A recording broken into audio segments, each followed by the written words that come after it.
Hi friends, welcome back to my channel. இன்னைக்கு இந்த வீடியோல நம்ம பேச போற டாபிக் பாத்தீங்கன்னா hair dye, hair coloring.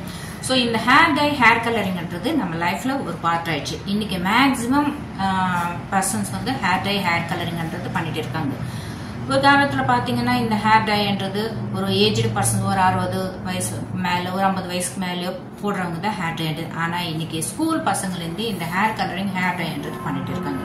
So first நம்ம இந்த hair dye என்னன்னா அது எப்படி அப்ளை பண்றதுன்னு தெரிஞ்சுக்கிறதுக்கு முன்னாடி ஃபர்ஸ்ட் நமக்கு இந்த கிரே கலர்ன்றது அதாவது ஒயிட் ஹேர்ன்றது எப்படி நமக்கு ஃபார்ம் ஆகுது அதுக்கு என்னென்ன ரீசன்ன்றது நம்ம ஃபர்ஸ்ட் பார்க்கலாம். ஓகே, ஃபர்ஸ்ட் இந்த கிரே ஹேர்ன்றது எதனால ஃபார்ம் ஆயிட்டு இருக்குன்றது நம்ம பார்க்கறோம். ஏன்னா அந்த ஒயிட் ஹேர், கிரே ஹேர், அதாவது ப்ரொஃபஷனல் லாங்குவேஜ்ல சொல்லணும்னா கிரே ஹேர்னு சொல்லுவோம், ஜென்ரலான ஒயிட் ஹேர்னு சொல்லுவோம். இது ஃபார்ம் ஆகிறதுக்கு அதாவது சின்ன சின்ன பசங்களுக்கே இந்த ஃபார்ம் ஆகிறதுக்கு என்ன ரீசன்ன்றதை நம்ம பார்க்கலாம். ஃபர்ஸ்ட் வந்து நம்ம ஏஜ்னிங், அதாவது நேச்சுரலா வர கிரே ஹேர்ன்றது எது ஒன்று ஏஜ், அதாவது 50-60 வயசுக்கு ஆயிடுச்சு வர்றது ஒரு கிரே ஹேர், அது ஒன்று. இன்னொன்று பார்த்தீங்கன்னா ஜெனட்டிக் ப்ராப்ளம், அதாவது நம்ம தாத்தா பாட்டி அப்பா அம்மா அவங்களுக்கு இருக்கிறது அது அப்படியே திருப்பி கிரே ஹேர் இப்போ ஜென்ரேஷன் சின்ன பசங்களுக்கு வர்றதுன்றது ஜெனட்டிக். இது வந்து நேச்சுரலா வர்றது கிரே ஹேர். பட் ஆனா நாமளா கொண்டு வர்றதுன்னு ஒண்ணு இருக்கும் இல்லையா, அது என்னன்றது பார்க்கலாம். ஃபர்ஸ்ட் ஒன்னு என்ன பாத்தீங்கன்னா ஸ்ட்ரெஸ். இன்னைக்கு இருக்கிற காலகட்டத்துல எல்லாருக்குமே ஸ்ட்ரெஸ் லெவல்ன்றது அதிகம். அதாவது ஸ்கூல் சின்ன சின்ன எல்கேஜி யூகேஜி பசங்கள்ல இருந்து கூட அவங்களுக்கு கூட ஸ்ட்ரெஸ் லெவல் ஜாஸ்தி தான். ஸ்கூல் பசங்களாகட்டும், காலேஜ் பசங்களாகட்டும், யூத் ஆகட்டும், யங்ஸ்டர்ஸ் ஆகட்டும், அதாவது ஒர்க்கிங் உமன்ஸ் ஆகட்டும், ஸோ எல்லாருக்குமே ஜென்ட்ஸ் லேடிஸ் ஆகட்டும் எல்லாருக்குமே அவங்கவுங்க ஸ்டேஜில் ஒரு ஸ்ட்ரெஸ்ன்றது ரொம்பவே அதிகமாகவே இருக்கு இன்னைக்கு. ஸோ அதனால கூட நமக்கு கிரே ஹேர்ன்றது ஃபார்ம் ஆகும். நெக்ஸ்ட் இன்னொரு ரீசன் பார்த்தீங்கன்னா விட்டமின் டெஃபிஷியன்சி. நம்ம இன்னைக்கு ஏதோ பசிக்கு சாப்பிட்ற மாதிரி தான் இருக்க தவிர நம்ம சாப்பிட்ற உணவு எல்லாமே ஒரு விட்டமினோட புரோட்டீனோட ஃபுட்ன்றது ரொம்பவே கம்மியா இருக்கு. ஸோ தேவையான நம்ம பாடிக்கு தேவையான விட்டமின்ஸ் இருக்கிற ஃபுட்ன்றது இன்டேக் எடுத்துக்கிறது ரொம்பவே கம்மி. ஸோ அதனாலயும் கிரே ஹேர்ன்றது ஃபார்ம் ஆகும். இன்னொன்னு பாத்தீங்கன்னா நம்மளோட லைஃப் ஸ்டைல், அதாவது ஸ்மோக் பண்றது. இன்னொன்னு பாத்தீங்கன்னா ஒரு சிலருக்கு வெயில்ல நிறைய ஒர்க் இருக்கும். ஸோ அந்த மாதிரி சன் அதிகமா அளவுக்கு மீறி நம்ம ஸ்கேல்ப்லோ ஹேர்லயே சன் அதிகமா பட்டாலும் நமக்கு கிரே ஹேர் ஃபார்ம் ஆகும். இன்னொன்னு பாத்தீங்கன்னா ஃபுட் ரைட், அதை நான் ஆல்ரெடி சொல்லியிருக்கேன், நமக்கு ப்ராப்பரான ஃபுட்டு ப்ராப்பரான விட்டமின்ஸ்ன்றது நம்ம எடுத்துக்கிறது இல்லை. ஸோ இப்போ இந்த ஃபாஸ்ட் ஃபுட்டு, ஜங்க் ஃபுட்டு, இப்போ இருக்கிற ஃபுட்டு ஹேபிட்ஸ் எதுவுமே சரி கிடையாது. அதனால கூட நம்ம வந்து கிரே ஹேரை மாறதுக்கு சான்ஸ் இருக்கு. சரி, இப்போ வந்து எதனால நமக்கு இந்த கிரே ஹேர்ன்றது ஃபார்ம் ஆகுதுன்னு நம்ம பார்த்தோம். இதுல நெக்ஸ்ட் என்ன பாக்குறோம், இந்த கிரே ஹேர் நம்ம கவர் பண்றதுக்கு ஒரு ஹேர் டையோ ஹேர் கலரிங்கோ இன்னைக்கு யூஸ் பண்ணிட்டு இருக்கோம். ஹேர் டைன்னு நம்ம எடுத்துக்கிட்டோம்னா அதுல நம்ம ரெண்டு டைப்பா நம்ம வந்து டிவைட் பண்ணோம். ஒன்னு சிந்தட்டிக், இன்னொன்னு பாத்தீங்கன்னா நேச்சுரல் போது நமக்கு இண்டியா அண்ட் ஹென்னா, இது வந்து தனி ஆப்ஷன். இது பக்கத்துல வச்சிடுங்க. இதை பத்தி நம்ம இந்த வீடியோல நம்ம பேச போறது இல்லை. சோ நமக்கு ரெண்டு தான், synthetic and natural. So first நம்ம சிந்தட்டிக் பத்தி பேசணும். இந்த சிந்தட்டிக்ல பாத்தீங்கன்னா அது வந்து நம்ம 4 கேட்டகரிஸா நம்ம எடுத்துக்கலாம். அந்த 4 கேட்டகரிஸ் என்னன்னா permanent, demi permanent, semi permanent and temporary. So பர்மனன்ட்ன்றது பாத்தீங்கன்னா உங்களுக்கு அது வந்து அந்த கலரிங் வந்து ரொம்ப ஹார்ம்ஃபுல்லான கலரிங்கா இருக்கும். அதாவது ஹைலைட்ஸ் இதுலயே பிளாக் எல்லாமே கிடைக்குது. இது எல்லாமே ரொம்ப ஹை கலர்ஸ், அதாவது ரொம்பவே நம்ம கருப்பா இருக்கிற ஹேர் வந்து ரெட் கலரோ கிரீன் கலரோ சேஞ்ச் பண்ணு, அந்த மாதிரி ஒரு ஹேர் கலரிங் எல்லாமே நம்ம வந்து பர்மனன்ட் கலரிங் எடுத்துன்னு வரலாம். ஸோ இது வந்து நமக்கு ஸ்கின் ஹேருக்கு வந்து சேஃப் கிடையாது. அட் த சேம் டைம் இது எத்தனை நாள் ஸ்டே ஆகும்னு பாத்தீங்கன்னா உங்களுக்கு ஒரு 15-20 வாஷ். இது வந்து ஒரு டெம்பரரி தான், ஒரு அப்ராக்சிமேட்டா தான் நான் சொல்லிட்டே இருக்கேன். மேக்ஸிமம் 20-25 வாஷ் மேலேயே இந்த ஹேர் கலர்ன்றது தாங்கும். பட் இது வந்து சேஃப் கிடையாது. இன்னொன்னு Demi permanent and semi permanent, இது கிட்டத்தட்ட ரெண்டுமே ஒண்ணுதான். இது வந்து நமக்கு இப்ப நம்ம ரெகுலரா ரூட் டச் இந்த மாதிரி ஹேர் பண்ணிட்டு இருப்பாங்க இல்லையா, இது எல்லாமே டெமி அண்ட் செமி இதுல நம்ம எடுத்துன்னு வரலாம். ஸோ இது எத்தனை வாஷ் வர தாங்கன்னா 4-5 ஹேர் வாஷ் வர, அவங்க எப்படி ஹேர் வாஷ் பண்ணிக்கிறாங்களோ அதை பொறுத்து தாங்கும். இதுல வந்து நம்ம பர்மனன்ட் போட்டு இருக்கல அதோட கம்பேர் பண்ணும்போது அந்த கெமிக்கல்ஸ் லெவல்ன்றது கொஞ்சம் கம்மியா தான் இருக்கும். இதுல கெமிக்கல் இல்லைன்னு சொல்ல முடியாது, இதுலும் கெமிக்கல் இருக்கும். பட் பர்மனன்ட்டோட கம்பேர் பண்ணும்போது கொஞ்சம் கம்மியா இருக்கும். நெக்ஸ்ட் பாத்தீங்கன்னா டெம்பரரி. இந்த டெம்பரரியில என்னதான் அதுதான் ஹேர் ஸ்ப்ரே. அதாவது பாத்தீங்கன்னா ஒன் டே ஒரு நாள் நம்ம ஏதாவது ஃபங்க்ஷனுக்கு ஏதோ போயிட்டு வரோம்னா இந்த ஸ்ப்ரே டைப்ல இருக்கும், அது அடிச்சிட்டு போகலாம். அது டக்குன்னு ஹேர் வாஷ் பண்ணிட்டு இமிடியேட்டா போயிடும். ஸோ இது வந்து டெம்பரரி சொல்லலாம். ஸோ இது எது எடுத்தோம், அதாவது பர்மனன்ட், டெமி அதுக்கப்புறம் செமி பர்மனெண்ட், டெம்பரரி, இதுல எது எடுத்தாலும் எல்லாமே கெமிக்கல் தான். கெமிக்கல் இல்லாம எதுவுமே கிடையாது டைன்றதுல. ஸோ நம்ம டை கெமிக்கல் இல்லாம நமக்கு வேணும்னும் போது நம்ம நேச்சுரலா தான் போகணும். அந்த ஹென்னா அந்த மாதிரி ப்ரொசீஜர்ல தான் நம்ம போகணும். பட் ஆனா இப்போ பிபிடி அண்ட் அமோனியா ஃப்ரீ ப்ராடக்ட்ஸ்ன்றது நமக்கு வருது. ஸோ இப்போ இது எல்லாமே நான் சொன்னது எல்லாமே அமோனியா பிபிடின்றது இருக்கு. ஏன்னா அது நம்ம அப்ளை பண்ணிட்டு ஹேர் வாஷ் பண்ற டைம் கூட ரொம்ப கம்மி, அந்த அளவுக்கு ஃபாஸ்டா நமக்கு ஒத்துக்கும். At the same time long lasting கலர்ஸா இருக்கும். ஒரு சில சைடு எஃபெக்ட்ஸும் அதனால இருக்கும். இதுல நமக்கு PPD and ammonia free products இருக்கு. அந்த ப்ராடக்ட்ஸ் எல்லாமே நான் இங்க கொடுக்குறேன், நீங்க பாத்துக்கோங்க. இது வந்து ஓரளவுக்கு நம்ம சேஃப்னு சொல்லலாம். ஸோ இப்போ வந்து வீடியோல நாம ஹேர் டை வந்து அப்ளை பண்ணிட்டு, நான் இந்த வீடியோல நான் அப்ளை பண்றது வந்து பிளாக் ஹென்னா, அதாவது சிந்தட்டிக் சம்பந்தப்பட்டது தான். அதை அப்ளை பண்ணிட்டு மீதி டிஸ்கஷன் எல்லாமே பார்த்துக்கலாம். ஓகே, இங்கே ஹேர் டைக்கு நமக்கு தேவையான பொருள் பார்த்தீங்கன்னா பவுல், ஒரு கிளிப்ஸு, இயர் கேப்ஸ் இப்போ நமக்கு பாலித்தீன் பேப்பரில் வருது, அந்த மாதிரி கூட எடுத்துக்கோங்க. அப்புறம் இங்கே பார்த்தீங்கன்னா நான் மீன்ஸ் பிளாக் ஹென்னா தான் எடுத்திருக்கேன். ஸோ ஃபஸ்ட்டு எப்போவுமே நம்ம ஒரு ஏப்ரான் போட்டு ஃபுல் அண்ட் ஃபுல் கவர் பண்ணிடணும். இன்னொன்று பார்த்தீங்கன்னா ஸ்கேல்ப் வந்து ட்ரையாக தான் இருக்கணும், ஹேரில் ஆயில் இருக்கக்கூடாது. அப்புறம் இந்த ஃபோர்ஹெட் மேலெல்லாம் நம்ம கொஞ்சம் லைட்டாக ஆயில் இல்லைன்னா ஏதாவது ஜெல் அப்ளை பண்ணிட்டா, சப்போஸ் நம்ம அப்ளை பண்ணும்போது கொஞ்சம் ஏதாவது அவங்களுக்கு ஸ்கின் மேலே பட்டுச்சுன்னா கூட நம்ம டிஷ்யூ போட்டு துடைச்சாலும் ஈஸியாக க்ளீன் ஆகிடும். ஹேர் மேலே படாமல் ஸ்கின் மேலே மட்டும் இந்த ஜெல்லு ஆயில் அப்ளை பண்ணுங்க. ஏன்னா ஹேர் மேலே பட்டுச்சுன்னா நம்ம டை அப்ளை பண்ணும்போது ஹேருக்கு வந்து ஒட்டாது. ஃபஸ்ட்டு நம்ம டை அப்ளை பண்ணும்போது ஸ்கின் டெஸ்ட்ன்றது கம்பல்சரி நம்ம பண்ணிக்கணும். ஸோ இங்கே பார்த்தீங்கன்னா மீன்ஸ் பிளாக் என்ன எடுத்திருக்கேன். இந்த பிளாக் பவுடர் வந்து சம்டைம்ஸ் பிளாக் கலரில் இருக்கும், ஒரு சிலது மெஹந்தி கலரில் இருக்கும். எப்படி பார்த்தாலும் நம்ம பிளாக் என்னன்னு கேட்கும்போது பிளாக்ல தான் நமக்கு கலர் வந்து ஓட்டும். அதுக்கப்புறம் பார்த்தீங்கன்னா தேவையான அளவுக்கு வாட்டர் போட்டு ஃபுல்லாக மிக்ஸ் பண்ணிக்கணும். நமக்கு அப்ளை பண்ணும்போது ஃபுல்லாக அப்படியே லீக் ஆகாத அளவுக்கு ஒரு பேஸ்ட் மாதிரி நம்ம மிக்ஸ் பண்ணிக்கிட்டால் போதும். ஆல்ரெடி இவங்களுக்கு வந்து டை பழக்கம் இருக்கிறதுனால நான் வந்து ஸ்கின் டெஸ்ட் பண்ணல. நீங்கள் ஃபர்ஸ்ட் டைம் யாருக்காவது பண்ணுறதா இருந்தால் காது பேக் சைடு ஒரு நல்ல ஒரு 10 ரூபி காயின் அளவுக்கு பேட்ச் மாதிரி நல்லா போட்டுடுங்க. போட்டுட்டு ஒரு 1/2 hour கழித்து வாஷ் பண்ணிட சொல்லுங்கள். அதுக்கப்புறம் 24 hours அவங்களுக்கு எந்த ஒரு இரிட்டேஷனோ இச்சிங்கோ எதுவுமே வரலன்னா நம்ம வந்து தைரியமாக ஃபுல் ஹேரு ஸ்கேல்ப்புக்கு அப்ளை பண்ணலாம். கண்டிப்பாக கைக்கு வந்து க்ளவுஸ்ன்றது போடணும். இது டிஸ்போசபிள் க்ளவுஸு, சிங்கிள் யூஸ் தான். உங்களுக்கு பிளாக் கலரில் கூட நமக்கு வந்து ரீயூஸ் பண்ணுற க்ளவுஸ் இருக்குது, அந்த மாதிரி கூட நீங்கள் யூஸ் பண்ணிக்கலாம். ஸோ இயர் கேப்ஸ் இந்த மாதிரி ஃபிக்ஸ் பண்ணிவிடுங்க. சப்போஸ் நமக்கு வந்து இது கூட பாலித்தீன் ஷீட்டில் மாதிரி இப்போ வந்துட்டு இருக்குது, அந்த மாதிரி கூட வாங்கிட்டு யூஸ் அண்ட் த்ரோவாக நம்ம யூஸ் பண்ணிக்கலாம். ஃபஸ்ட்டு நம்ம அப்ளை பண்ணுறதுக்கு முன்னாடி அவங்களுக்கு ரூட் டச் வேணுமா இல்லை ஃபுல் ஹேர் அப்ளை பண்ணணுமா கேட்டுட்டு, அதுக்கப்புறம் ஹேர் பார்ட்டிஷன்ன்றது ரொம்பவே இம்பார்ட்டண்ட்டு. ஏன்னா ஃபுல் ஹேர் நம்ம அப்ளை பண்ணணும்னா நம்ம பார்ட்டிஷனாக டிவைட் பண்ணிவிட்டு அப்ளை பண்ணும்போது தான் எல்லா ஹேருக்கும் ஈவனாக கலர்ன்றது ரீச் ஆகும். நம்ம ஸ்டார்டிங்கில் பேசின மாதிரி நமக்கு சிந்தட்டிக் நேச்சுரல்ன்ற மாதிரி 2 இருக்கும் இல்லையா. ஸோ இது பவுடரு பிளாக் ஹென்னான்றதுனால இது நேச்சுரல் கிடையாது, இது வந்து சிந்தட்டிக் கணக்கில் தான் வரும். இது 100% கெமிக்கல் தான்.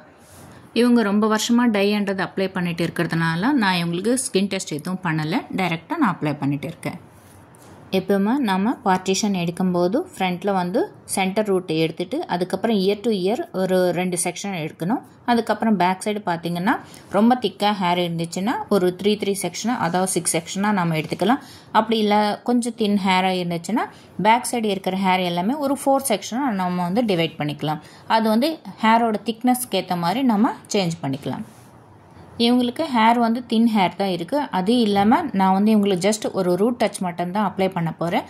அதனால் இவங்களுக்கு ஏற்ற மாதிரி அந்த ஹேர் வந்து கிளிப் போட்டு பண்ணிவிட்டு அதுக்கப்புறம் நம்ம அப்ளை பண்ணும்போது பார்த்திங்கன்னா ப்ரஷில் ஒரு வாட்டி அந்த டை நம்ம எடுத்துக்கிட்டோம்னா ஹேர் வந்து தின்னாக ஃப்ளாட்டாக கையில் வச்சுக்கிட்டு ஒரு வாட்டி மேல் பக்கம், அதுக்கப்புறம் அப்படியே பேக் சைடு இது இப்போ நான் அப்ளை பண்ணிட்டு இருக்கல இந்த மாதிரி மேல் பக்கம் டவுன் சைடு 2 சைடு அப்ளை பண்ணிவிட்டு நல்லா கூம்பு வச்சு வாரிட்டிங்கன்னா ஒரு ஹேர் கூட மிஸ் ஆகாமல் எல்லா ஹேருக்குமே டைன்றது ப்ராப்பராக ரீச் ஆகும். ஸோ சேம் இதே மெத்தடில் தான் தின் ஹேர் எடுத்துகிட்டு செக்ஷன் பை செக்ஷன் நம்ம கொஞ்சம் கொஞ்சமாக மேல் பக்கம் டவுன் பக்கம் ஃபுல்லாக 2 சைடுமே நம்ம அப்ளை பண்ணிவிட்டு நம்ம இது பண்ணி இந்த மாதிரி பண்ணும்போது பார்த்திங்கன்னா அவங்க காதுக்கோ இல்லை நெக் சைடு பார்ட்டுக்கோ எங்கேயுமே கொஞ்சம் கூட அந்த டைன்றது ஒட்டாது. இன்னொரு விஷயம் பார்த்தீங்கன்னா இது வந்து ஸ்கேல்ப்பு டச் ஆகக்கூடாதுன்னா டச் ஆகலாம், ஒன்றும் பிரச்சனை இல்லை. ஸ்கேல்பில் வந்து கலர் வந்து இது ஆகாது. ஸோ நமக்கு ஹேர் மட்டும்தான் கலர் சேஞ்ச் ஆகுமே தவிர ஸ்கின் வந்து ஏதோ ஒரு சில இடத்துல மட்டும்தான் உங்களுக்கு பேச்சஸ் தெரியுமே தவிர ஸ்கேல்பில் வந்து உங்களுக்கு பிளாக் பேச்சஸ்ன்றது தெரியாது. ஸோ அதனால் தாராளமாக நீங்கள் ரூட்லேருந்தே கம்ப்ளீட்டாக அப்ளை பண்ணலாம். பட் ஆனால் ஒரு குறிப்பிட்ட ஸ்டேஜுக்கு அப்புறம் வந்து டை அப்ளை பண்ணிக்கலாம். ஏன்னா அது வந்து ஒரு சிலர் வந்து கான்ஃபிடென்ட் இல்லைங்க, எங்களுக்கு கிரே ஹேர் பார்த்தா ஒரு மாதிரி இரிட்டேட்டிங்காக இருக்குது அந்த மாதிரி சொல்லி ஒரு சிலர் வந்து 30+ 40+ அவங்களும் அப்ளை பண்ணிட்டு இருக்காங்க. பட் ஆனால் யாராவது யங்ஸ்டர்ஸ் சின்ன பசங்க யாராவது வந்தாங்கன்னா, அதை படிச்சுட்டு இருக்கிற பசங்க யாராவது வந்தாங்கன்னா அவங்களுக்கு வந்து சஜஸ்ட் பண்ணுங்கள். இது வந்து கெமிக்கல் பேஸுமா, இது வந்து கொஞ்சம் நம்ம ரேட் கம்மியாக தான் நம்ம பண்ண முடியும். ஏன்னா இதோட ப்ராடக்ட் ரேட் கூட கம்மியாக தான் இருக்கும். ஸோ அந்த மாதிரி சின்ன பசங்க ஸ்டூடெண்ட்ஸ் யாராவது வந்தாங்கன்னா கெமிக்கல் ஃப்ரீ ப்ராடக்ட்ஸ் ஆல்ரெடி நான் சொல்லியிருக்கேன் இல்லையா, அந்த மாதிரி ஒரு சில ப்ராடக்ட்ஸ் சஜஸ்ட் பண்ணுங்கள். அதில் வேணால் நான் இந்த மாதிரி இது கொஞ்சம் ரேட்டு ஜாஸ்திமா அந்த மாதிரி சொல்லிவிட்டு நீங்கள் அவங்கள கன்வின்ஸ் பண்ணுங்கள். ஏன்னா இது வந்து பார்த்திங்கன்னா ஒரு ஹேர் நம்ம கிரே ஹேராக இருக்குன்னு சொல்லிட்டு நம்ம அப்ளை பண்ணோம்னா அதுவே மல்டிப்ளை ஆகிட்டே வரும். பட் ஆனால் அந்த கெமிக்கல் ஃப்ரீன்றது இதோட கம்பேர் பண்ணும்போது கொஞ்சம் சேஃப்.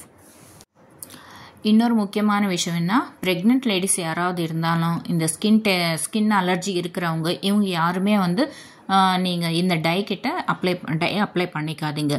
இன்னொன்று பார்த்தீங்கன்னா ஃபீடிங் மதர்ஸ் யாராவது குழந்தைங்க ஃபீட் பண்ணுறதா இருந்தால் அவங்க கூட இந்த டை கிட்ட வராமல் இருக்கிறது பெஸ்ட்டு. சப்போஸ் பியூட்டிஷியன்ஸ் யாராவது இருந்தாங்கன்னா அவங்க பெஸ்ட்டு மாஸ்க் போட்டுக்கிறது பெட்டர். இல்லைன்னா அந்த ப்ரெக்னன்சி டைமில் இந்த மாதிரி கெமிக்கல் பேஸஸ் எல்லாமே அவாய்ட் பண்ணுறது பெஸ்ட். அதாவது டை மட்டும் கிடையாது, இந்த ஸ்மூத்தனிங், அந்த பர்மனெண்ட் ஹேர் ஸ்ட்ரைட்னிங், அந்த மாதிரி ஒரு கெரட்டின், இந்த மாதிரி ஒரு கெமிக்கல் ப்ராசஸ் இருக்கிறது எல்லாமே ப்ரெக்னென்ட் லேடிஸாக யார் வேணாலும், அதாவது பண்ணிக்கிறவங்களா இருக்கட்டும் பண்ணுறவங்களா இருக்கட்டும், யாருமே இது பண்ணாமல் இருக்கிறது பெஸ்ட். அது மட்டும் இல்லாமல் இப்போ வந்து ரெகுலராக இந்த ஹேர் டை அப்ளை பண்ணுறவங்களுக்கு பார்த்திங்கன்னா ஹேர் ஃபால்ன்றது கண்டிப்பாக இருக்கும். ஸோ இந்த ஹேர் ஃபால் எதனால ஹேர் ஃபால் இந்த அளவுக்கு ஆகுதுன்னா, இப்போ நமக்கு கிரே ஹேர்ன்றது எப்படி அது ஃபார்ம் ஆகுது, நம்ம ஹேர் வந்து எப்போவுமே அந்த ரூட்டாண்ட பார்த்திங்கன்னா ரூட்லேருந்து ரிமூவ் பண்ணி பார்த்தா பேக் சைடு ஒரு சின்ன பல்பு மாதிரி இருக்கும். அந்த பல்பில் தான் நமக்கு கெரட்டின் அண்ட் சீபம்ன்றது அந்த ஹேருக்கு தேவையான ப்ரோட்டீன்ன்றது அதில் இருக்கும். ஸோ அது ட்ரை ஆக தான் நமக்கு அந்த ஹேர்ன்றது கிரே ஹேராக மாறுது. ஸோ அந்த கிரே ஹேரை நம்ம வந்து மேலே ஒரு கோட்டிங் மாதிரி கொடுக்குறோம், அந்த கலர் கோட்டிங்னு சொல்கிறோம் இல்லையா, அதுதான் நம்ம அந்த பிளாக் ஆகட்டும் மற்ற கலர்ஸாவது கொடுக்குறோம். ஸோ நம்ம ஹேர் ஒரு பைப் மாதிரி இருந்துச்சுன்னா அது மேலே ஒரு தனி கலர் வந்து போய் அதில் அட்டாச் ஆகி இருக்கும்.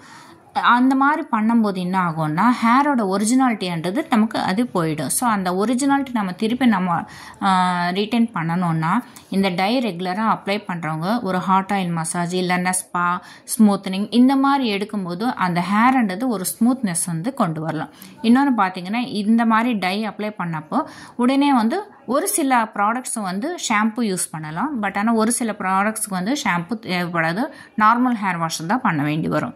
இவங்களுக்கு வந்து நார்மல் ஹேர் வாஷ் தான் வெறும் வாட்டரில் நல்லா வாஷ் பண்ணிடலாம்.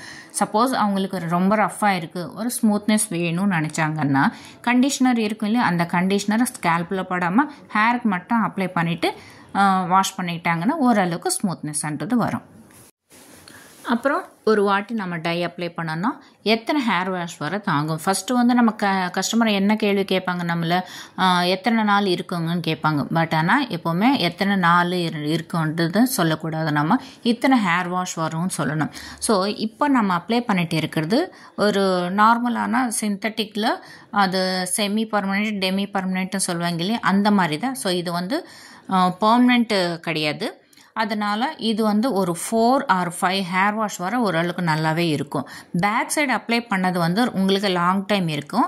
ஆனால் ஃப்ரண்ட் சைடு நம்ம ஃபேஸ் வாஷ் பண்ணிகிட்டே இருக்கோம், அந்த ரூட் இடத்துல எல்லாமே கொஞ்சம் ஸ்வெட்டிங்ன்றது ஆகும். அந்த மாதிரி இடத்துல எல்லாமே கொஞ்சம் சீக்கிரமாக ரிமூவ் ஆகும்.